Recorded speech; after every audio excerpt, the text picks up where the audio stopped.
Bien, lo anunciado entonces, vamos a entrevistar ahora a Gilberto Conde, especialista mexicano sobre Medio Oriente, con quien vamos a hablar sobre la situación en Irán tras las elecciones en ese país y por supuesto también las negociaciones respecto de su programa nuclear militar.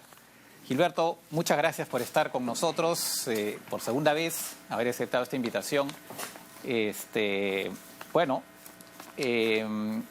Y para empezar, ¿cómo ves tú esta elección en Irán con la elección de este, ultraconservador, ¿no? Y probable futuro sucesor de Ali Khamenei, el líder de Irán? Líder supremo, sí. Bueno, esta elección es muy reveladora porque el señor Raisi llegó a la candidatura, llegó a ser el candidato favorito después de que se excluyera a muchos otros candidatos que tenían buenas posibilidades de contender y posibilidades de rivalizar realmente con él. Él, de hecho, fue candidato también hace 4 años cuando contendió en contra del actual presidente de la República Islámica y perdió. Ahora gana en gran medida porque el sistema iraní es un sistema que no necesita meter a la cárcel necesariamente a los candidatos opositores que podrían tener una buena probabilidad de ganar, sino que simplemente hay un consejo de guardianes que palomean o tachan nombres en la lista de candidatos. Se puede presentar cualquiera, pero no cualquiera puede aparecer en las boletas, porque el Consejo de Guardianes simplemente elimina a todos aquellos que considere que no deben estar en la boleta y no necesitan rendirle cuentas a nadie. Así que de entrada eso ya inclinaba la balanza a favor de este candidato, pero además, vimos que sí obtuvo una mayoría del 70% de los votos emitidos. Sin embargo, hubo 3. El segundo lugar en votación fueron los votos nulos, los votos que fueron anulados por los electores en protesta, la mayoría al menos, en protesta porque no les parecía legítima esta elección. Y finalmente, lo otro que hay que mencionar es que es la elección presidencial en Irán que ha tenido una menor participación desde la Revolución Islámica, el menor número de personas que acuden a las urnas para emitir un voto.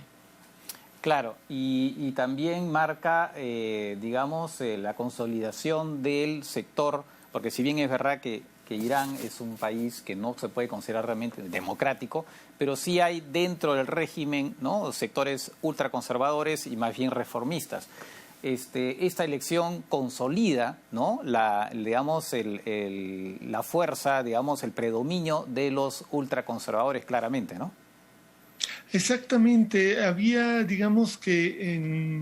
principios de este siglo, por ahí del año 2000 y poco, hubo un presidente que era, reformador.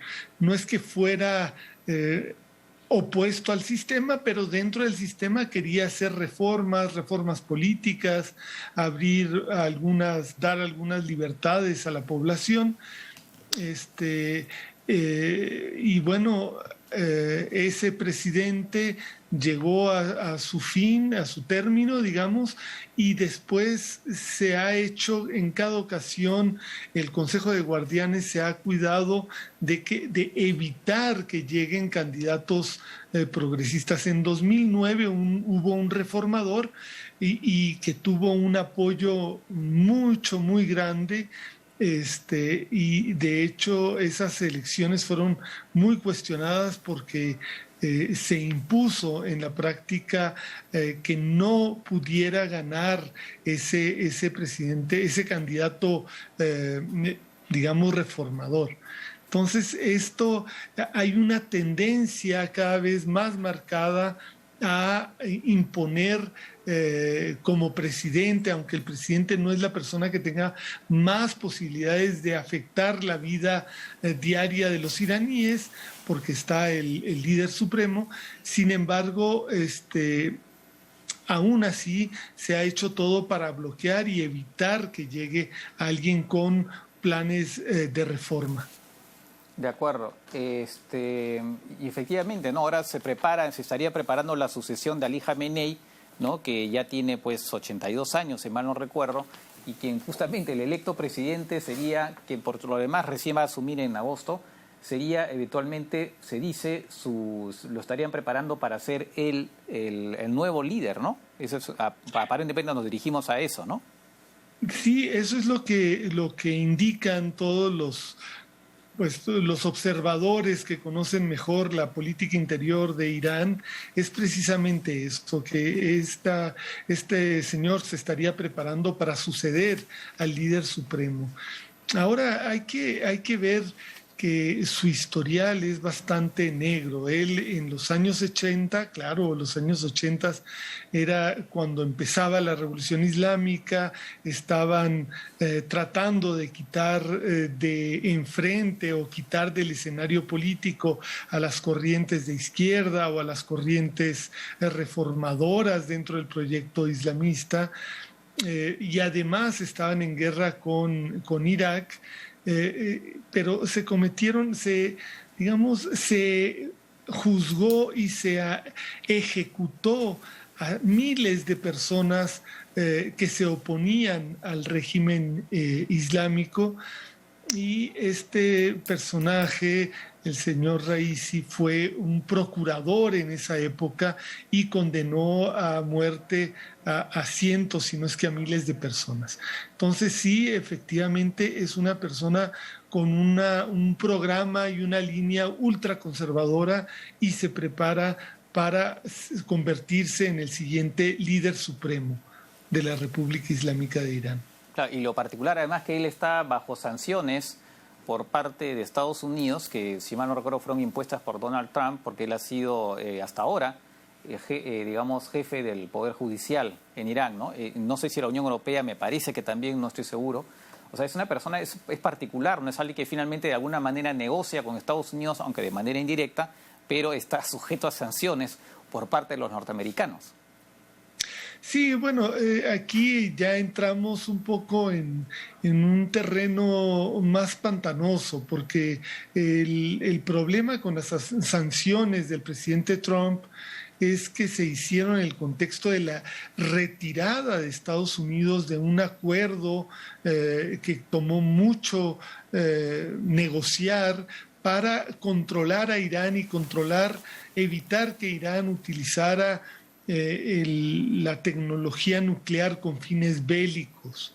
Y Estados Unidos rompió ese acuerdo, se retiró unilateralmente del acuerdo y reimpuso sanciones a Irán de una manera que a mí me parece que es muy negativa para el mundo en general, para Irán en particular, pero incluso para Estados Unidos, porque le resta legitimidad a la palabra de Estados Unidos, a la palabra de sus presidentes, a la palabra de una negociación de muy alto nivel dirigida por el propio Estados Unidos. Las sanciones a Raisi se dan en ese contexto, que no son, pues que le quitan un poco la fuerza ética que debería tener un gesto de este tipo. De acuerdo, y hablando precisamente de este acuerdo, ¿no? Estamos ahora, están las negociaciones, que algunos dicen, por ahí los rusos han dicho que sí, que se está avanzando bien, se espera que para eventualmente mediados de julio se pueda anunciar un acuerdo. Ahora, hay críticas, estoy leyendo algunas críticas, algunas preocupaciones que dicen que finalmente este acuerdo, cuya vigencia cuando se firmó iba hasta el 2030, ¿no? O sea, 15 años de vigencia, durante el cual se mantiene esta prohibición para Irán digamos, oficialmente desarrollar un programa nuclear militar, pero ahora la ventana es muy corta, ¿no? Incluso se dice, sería un acuerdo, una reposición que haría más débil la posición de, digamos, los occidentales frente a Irán, pero que Joe Biden quiere igual sacarlo con la idea de que en todo caso arrancarles la promesa de negociar un nuevo acuerdo posterior que incluya otros temas no incluidos en ese acuerdo. Sí, digamos que la decisión de Trump de retirarse del acuerdo finalmente ha sido muy negativa para la postura estadounidense frente a Irán y frente al programa nuclear.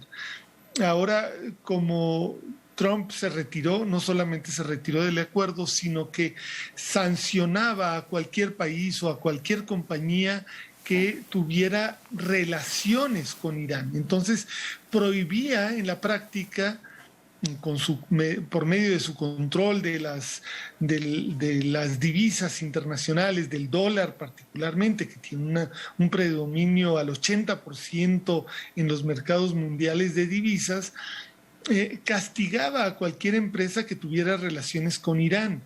Esto, por supuesto, prácticamente canceló el acuerdo, canceló la validez del acuerdo y canceló la posibilidad incluso de los europeos, de Rusia o de China de tener relaciones económicas intensas con Irán. Simultáneamente esto llevó a un empobrecimiento terrible de la población iraní, pero lo que hicieron después de un par de años de estar tratando de conseguir que se respetara que por medio de otros países los términos del acuerdo, Irán terminó diciendo, bueno, si no se está aplicando el acuerdo, en la práctica todos los países están aplicando las sanciones, aunque no quieran, pues vamos a empezar de nuevo a producir uranio enriquecido y lograron enriquecer el uranio a porcentajes que no habían alcanzado nunca antes, pero mucho más. Anteriormente, antes de las sanciones, antes del acuerdo nuclear, habían llegado a un porcentaje de purificación, de enriquecimiento del uranio del orden del 3-4%, y ahora en esta ocasión lograron subir el porcentaje de enriquecimiento del uranio al 60%, lo cual los acerca mucho y muy rápido al 90-95% que se requiere para poder fabricar armas nucleares. Entonces, esto es un duro golpe realmente al propósito original de las antiguas sanciones primero y después del acuerdo nuclear. Y ahora, pues, aunque Irán vuelva, y va a volver porque este acuerdo se va a ratificar, ahora que vuelva Irán a cumplir con el acuerdo y se deshaga de ese uranio enriquecido al 60%, ya el conocimiento ya lo tienen. Y esto significa que si se vuelve a romper el acuerdo, en muy poco tiempo los iraníes podrían llegar a los porcentajes de enriquecimiento que les podrían permitir fabricar armas nucleares. Esta es una situación muy complicada que le va a hacer la vida muy difícil a Biden, y yo creo que Biden tiene mucha prisa por restaurar este programa e incluso, como decías, de prever un acuerdo futuro que pueda darle una mayor vida a este tipo de limitaciones al desarrollo de la tecnología nuclear dentro de Irán. De acuerdo, efectivamente, claramente lo que hizo Donald Trump no solamente violó un acuerdo, porque básicamente fue eso, violó la palabra, ¿no? Melló la credibilidad de Estados Unidos y además ha sido totalmente contraproducente, como tú acabas de explicar. O sea, al final Irán tiene más posibilidades de llegar más rápido ahora de construir una bomba atómica, de fabricar una bomba atómica que lo que estaba antes del acuerdo. Es una cosa, en fin, qué bien jugado en términos irónicos por parte de Donald Trump, ¿no? Ahora, ahí está, hablemos justamente en relación con esto, el papel de Israel, ¿no? Netanyahu, que se opuso al primer acuerdo y no quiso ni siquiera que Israel participara, diera su punto de vista sobre lo que podía ser el acuerdo, pues ahora, en respecto de estas conversaciones actuales, antes de irse tampoco quiso, se le pide su opinión para que por lo menos pueda decir, ¿no?, dar su punto de vista y eventualmente reforzar, tenerlo en cuenta en los acuerdos. Entiendo, he leído en el diario Haaretz que hay 3 exoficiales del ejército israelí que han advertido a Bennett que por favor cambie esa posición, ¿no? Que sí, que Israel dé su opinión a los negociadores occidentales para evitar que ese acuerdo finalmente no, digamos, pase por encima de los que son las preocupaciones israelíes. ¿Tú qué sabes al respecto? Mira, aquí el punto es, yo creo que hay una preocupación, obviamente, por parte de Israel y del establishment israelí. Hay una preocupación de que Irán pueda tener armas nucleares. Israel tiene armas nucleares, eso es muy sabido. Israel lo sigue negando, juega ahí con este asunto, pero es sabido que tiene, desde hace mucho tiempo se hablaba ya de que tenía 200 ojivas nucleares, o sea, 200 cohetes armados con cabezas nucleares. Ahora, para Israel es muy importante mantener siempre una superioridad estratégica, es lo que ellos llaman, ¿no? Una superioridad estratégica que les permita ganar cualquier guerra en cualquier momento contra cualquier coalición de países de la región. Si Irán obtuviera armas nucleares, esta ventaja estratégica decisiva se vería automáticamente nulificada, porque estas armas nucleares no necesitas tener 200 o el mismo número o un número superior que el enemigo. Casi cualquier cantidad que pudiera llegar, incluso una bomba nuclear que pudiera llegar a Israel desde Irán, y Irán tiene un sistema de cohetería muy sofisticado, eliminaría cualquier ventaja que le dieran esas 200 o más ojivas nucleares, porque lograrían destruir Israel prácticamente, y aunque destruyan Irán, la destrucción mutua hace que sea un empate. Así Irán tenga 10 o 20 o 30 contra 200 de Israel, no importa. Eso se establece inmediatamente un empate estratégico en términos nucleares. Y eso no lo quiere Israel por ningún motivo.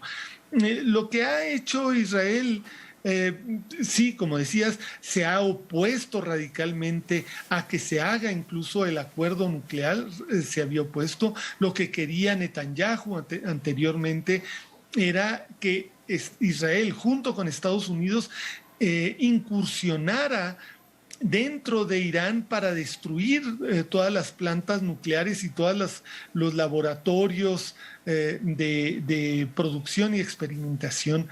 Estados Unidos nunca le dio luz verde, nunca le permitió a Israel hacer eso, no solo, pero obviamente no por algo, bueno, no solo porque era muy peligroso para los iraníes, etcétera, sobre todo porque era muy peligroso para Estados Unidos y para Israel mismo. Era muy difícil que lograran realmente destruir todos los sitios nucleares iraníes. Muchos de ellos están 100, 200, 300 metros bajo tierra, es muy difícil de lograr un ataque de estos. Lo que hizo Israel recientemente fue un acto de sabotaje que le permitió, digamos, apagar algunas centrales nucleares. Sin embargo, bueno, y eso por supuesto que molestó mucho a los iraníes, perjudicó sus programas, pero siguieron trabajando en ello. El día de hoy hay noticias de que los iraníes lograron detener un nuevo intento de sabotaje similar al anterior. Es esta actitud de tratar de lograr detener el proyecto nuclear iraní, el programa nuclear iraní, por medio de la guerra o por medio de acciones agresivas, no lleva a ningún lado. No lleva a ningún lado porque los iraníes, de una forma u otra, siguen avanzando. Lo que más ha funcionado ha sido el acuerdo, aunque no le gusta a Israel, pero es un acuerdo que se tiene que restablecer para poder limitar. Y como decías tú, para que pueda el presidente Biden negociar un acuerdo más duradero con otros efectos. Y los dirigentes de Irán, aunque sean muy conservadores y les preocupe quizá relativamente poco las condiciones económicas de su población o si les importe, en realidad sí necesitan que la población tenga una economía mejor, y eso es lo que le va a facilitar el acuerdo, que la población viva mejor, lo cual le permitiría también darle una cierta estabilidad al régimen y darle más popularidad a líderes como el actual presidente electo. Y no solo eso, darle también más viabilidad al proyecto. Y eso es lo que ellos están buscando mucho más que armas nucleares. Las armas nucleares en realidad, o el proyecto nuclear, es más un medio que un fin en sí mismo, en mi opinión. De acuerdo, perfecto. Ok, Gilberto, muchas gracias por estas explicaciones. Vamos a estar a ver qué pasa en las próximas semanas, si efectivamente se llega a ese famoso acuerdo o no. Y seguramente en ese momento pues te volveremos a llamar para comentar lo que suceda. Otra vez, gracias Gilberto, y hasta una próxima oportunidad. Hasta la próxima, un gusto haber estado con ustedes.